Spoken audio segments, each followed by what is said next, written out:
So information has been announced today in regards to the PS5 Pro. So we're gonna go ahead and get into that and just go ahead and give my thoughts and let you guys know what I think about all this information that's been coming out.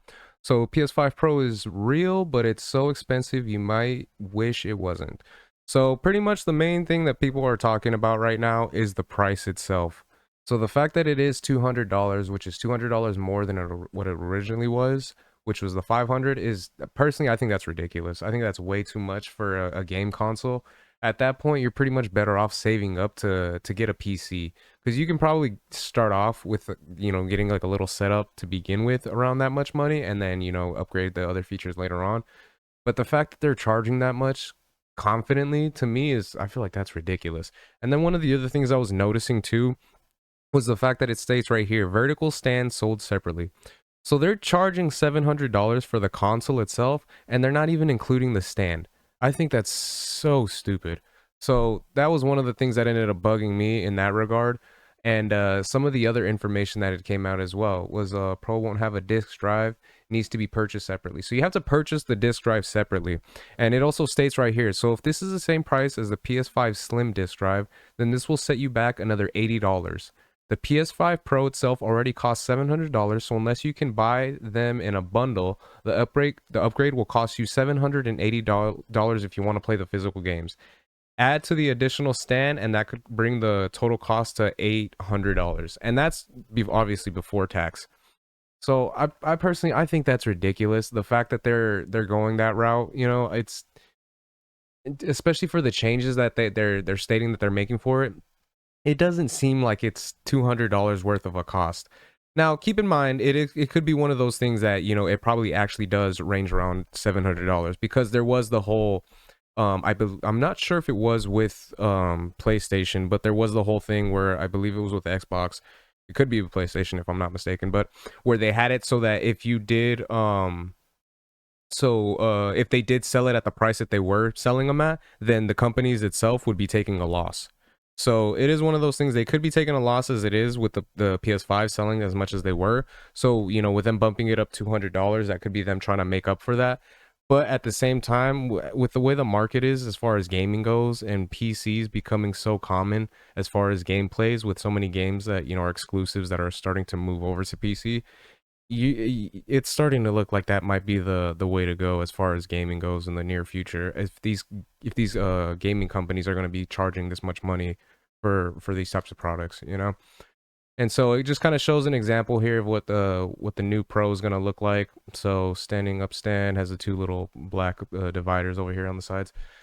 And yeah, personally, I wouldn't even get the stand if this was me, just because I prefer to actually let it sit flat, as well as the fact that there was the information as far as the regular PS5s go, that if you did hold it up vertically like this, then it would damage the console itself. So unless they were able to fix that for the Pro, then yeah, you can go ahead and use the stand. But if not, personally, I wouldn't even bother. There's that, and then it gives some examples of what it would look like with the disk drive in it, and then how you would set it up. So the fact that they made this with a mindset of, oh yeah, you have to purchase it separately, is something that I'm definitely not a fan of. I don't like that at all. And it kind of gives me the sense that like Sony's kind of going into like the Apple direction, where it's like they're gonna purposely make changes like that where they could include the disk drive, but they're not going to. And then on top of that, if you do want the disk drive, you have to pay for it out of pocket, and we're gonna benefit from it.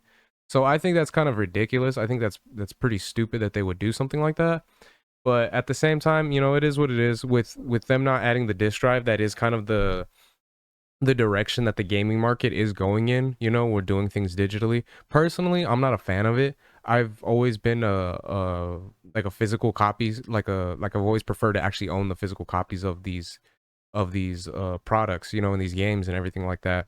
So the fact that so many things are switching over to digital is something that I personally, I'm not a fan of, especially because I remember when I bought my PS5, I had bought it around the time when they were doing the whole God of War Ragnarok bundle. So when I purchased it, I had the mindset that I was actually going to be getting a physical copy of the game. And so I was excited, I was really pumped, and I remember when I got home, I opened it up and everything, and it was a digital code for it.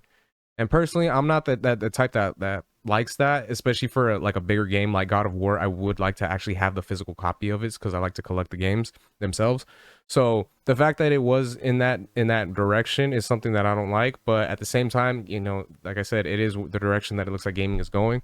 So it is one of those things. If the PlayStation decides to go to the PS6, whenever they decide to announce that and then go in that direction, there's a very big chance that it might not even have any physical games with it. And if that's the case, personally, I think that'll be, it for me as far as, being a gamer with Sony. If they're gonna decide to go just full out digital and get rid of physical copies altogether, then I'll more than likely be out as a gamer. I'll probably end up sticking with Nintendo if that's the case. And then I just wanted to go over some of the information here that they have for the PS5. So upgrade the upgraded GPU. With PS5 Pro, we are upgrading to GPU that has 67 more computer units than the current PS5 console and 28% faster memory. Overall, this enables up to 45% faster in rendering for gaming and making the experience much smoother. Then advanced ray tracing, we added even more powerful ray tracing that provides more dynamic reflection and reflection of light. This allows the rays to be cast as double and at times triple the speed of the current PS5 console. So that is something to look forward to as far as like if you are like someone that likes to do like online multiplayer gaming and stuff like that, like Call of Duty, or you're playing something like Rocket League, it is one of those things that you are going to be able to have a little bit of an advantage in that regard, as because of the speed is going to be a little bit cleaner for them to be able to notice it.